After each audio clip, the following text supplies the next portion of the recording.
Hey, this is Gayle with BERNINA of Naperville, and congratulations, you've made it on to block 4 of our Graphic Jam block of the month. So this month is going to be a lot of fun. We only need to make 1 block, but we're going to make 5 of them. And for some of you that are spatially challenged out there, you might want to take special note of the stitching order of the blocks once they go together. But aside from that, it went together pretty methodically, and I had a lot of fun making it. So enough talk, let's get started. Before we get started, I just wanted to tell you that you're going to want to make sure that you pay attention to your swatch it charts. And this month we are using color 4 and color 5. This is color 4, we used this last month, and then this is color 5. And then if you happen to be doing the dark colorway, then you'll be using this as your light accent or your dark accent. And if you're doing the light colorway, this is the one you're going to be using as your dark accent. So you can see over here on my blocks, I'm doing the light colorway. So that one is going to be using the dark accent piece in there. And in contrast, if you're working on the dark colorway, then you can see that light accent replaces the dark accent. So this month it's Coral Currents, and I have to tell you, I'm pretty excited to make this one because I love the colors and I love the little stripy look inside the block. So it's a pretty easy one because we only have 1 block to make. So I went ahead and made 5 copies onto my foundation paper of the block, and I am just going to go ahead and just stitchy witchy my little heart out. Now, as you know, a big part of doing these blocks and doing them successfully is making sure that you label, label, label. So just like last month, I'm so excited to have these pins that come in this little heart tin like this.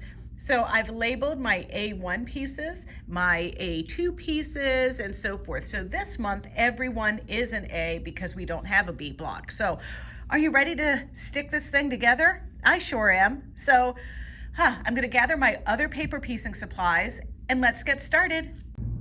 All right, I have all of my little ingredients here, from my glue stick to my rotary cutter, my roller, my add a quarter, my mat, and I have made my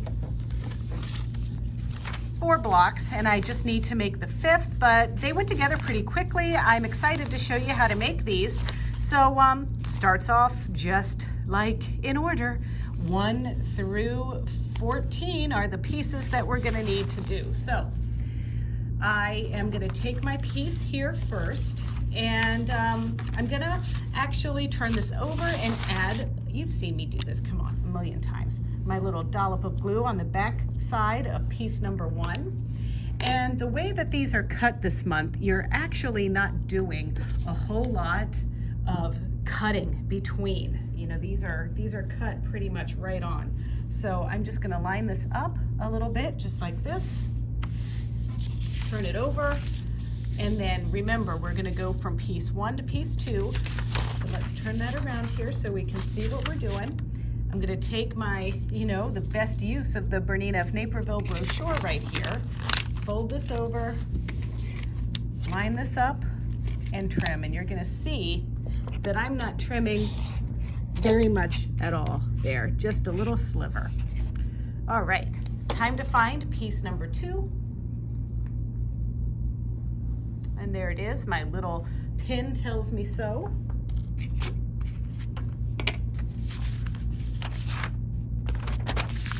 And then I'm gonna line this up, don't forget, right sides together, just like this, and I'm lining it just on top of that other piece because we want to cover everything perfectly so we don't have any little mistakes.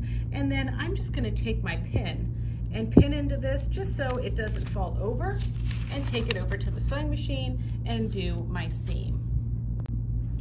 I've set up my machine so that when I sew, I can use my foot control to cut. It's going to cut and lift the presser foot, so that heel tap feature on my foot control is going to cut for me. That really does save time, believe it or not. And so that's all set. Go to my sewing. I've also set up my machine for 1.85 millimeter stitch, and today I'm going to use the clear 39C foot, and I'm using my Bernina 590. All right, little up close look at that 39C foot as we get started. Taking my paper and lining this up, and I'm going to stitch right on top of that line. Now the benefit of this foot, you can see we have these little red crosshairs there that can just tell us exactly where we need to start stitching. So let's go for it. And now don't forget I have a pin in there, so I'm going to take that out, smooth everything, pardon my paper here, down, and now we'll just have cruising down to the little intersection. Now I'm hitting the heel tap on my foot control, and that's going to cut, lift, and cut for me. And then you've seen me do this a million times, but it's the old steamless steamroller here. So I'm going to grab this. We sell these here. These are the Lori Holt little seam rollers. All right, now it's ready to add piece number 3.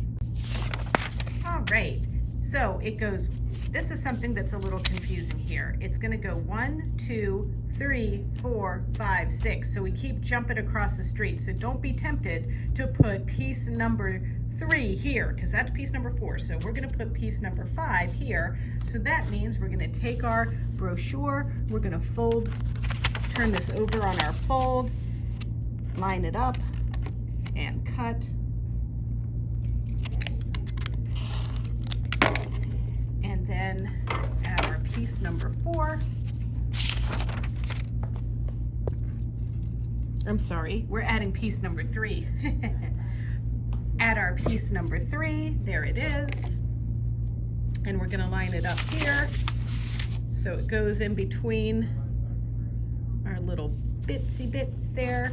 And now if you want, just like we did before, we can add a couple little pins just to make sure that everything is gonna behave with us. All right, it's time, bum bum bum, for piece number 4, and this is piece number 4. So now I'm gonna turn this over, line it up. Now today I'm not using my lighted box, and I'm missing it. So if you have your light box, make sure that you use that so that you can see through the lines of your paper easily. But I'm gonna line this up here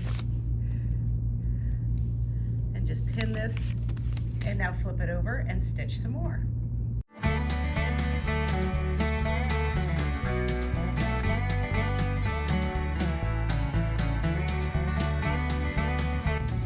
All right, so we have our piece here. So I'm just gonna go ahead and turn this over and start giving it a little trim all the way around my block. So that means I'm gonna trim to get ready to put pieces 7, 8, 9, and 10 on. So that requires my Bernina of Naperville brochure.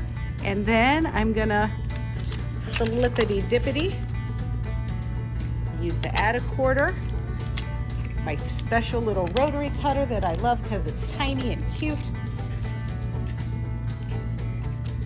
And then just because I'm in this mode of cutting, I'm gonna keep doing it all the way around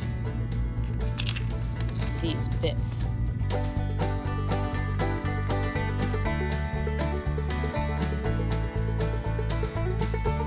So our next piece is this gorgeous little fuchsia stuff, and so I'm going to use this. I'm going to need all 4 of these, and these are all the same size, so they're going to get stitched and flipped in order 7, 8, 9, 10, and then I'll press, and then we'll add the final pieces.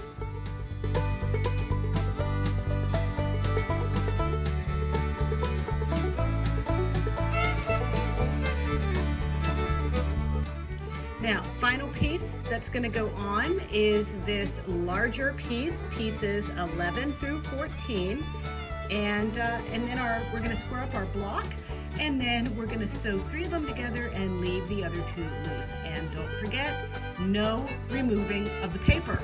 You got that? All right, we're almost done.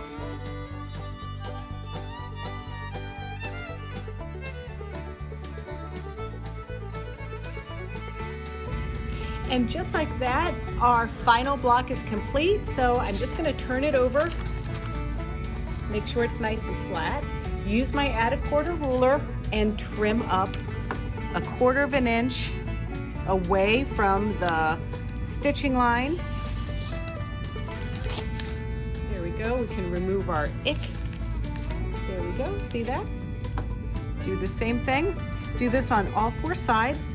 Then we get the added treat of being able to sew 3 blocks together, just like we've done every month so far. Are you enjoying this, class? It's been a lot of fun making it.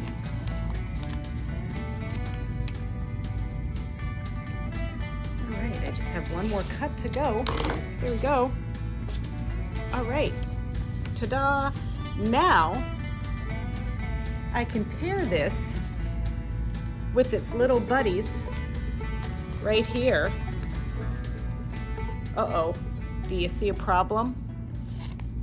Make sure when you sew these together, you're sewing them all with the vertical lines going this way, not horizontally.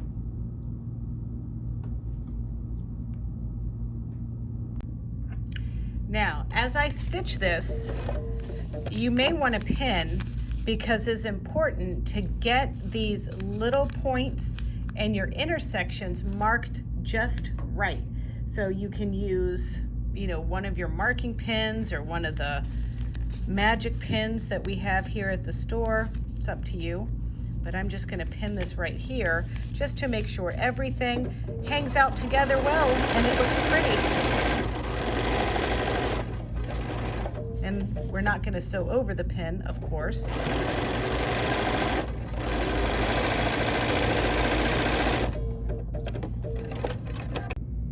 All right, now that your blocks are assembled, or partially assembled, I guess, I want to just point out to you as you sew this month's blocks together and think about these, that they do have to go in a certain order. So it's all the same block, and you have these alternating dark color, dark color, dark color, or if you're doing the light accent, but you always want to make sure that the stripes say stripy. So here, when you're joining the block, you want to join the block with the color number 4 pointing to the accent color. See, and you do this on this one as well. Then you also want to make sure when you add or reserve your other pieces that you don't want them twisted, because see, now that's not lining up. We want all of our accent pieces and our color number 4s to line up together. So I just want you to be mindful of that as you continue with this project. Okay, you did a great job and you're gonna love making next month's. It's called Fuchsia Fantasies. And I think it's gonna be a lot of fun, but you know what? There's 2 different blocks in this one, 4 of one and another, and there's a lot of little seams. So it's gonna take a little bit longer, so be thankful for this month because it's a little bit shorter. Well, anyway, I hope you really enjoy spending your 3rd Saturday of the month with us every month, but we have more videos and more tutorials on our BERNINA of Naperville YouTube channel, so don't forget to check that out. It's easy. It's youtube.com/BERNINA of Naperville, and there you can like, comment, and subscribe. But in the meantime, keep paper piecing, and it's always important to enjoy the process. Thanks for watching.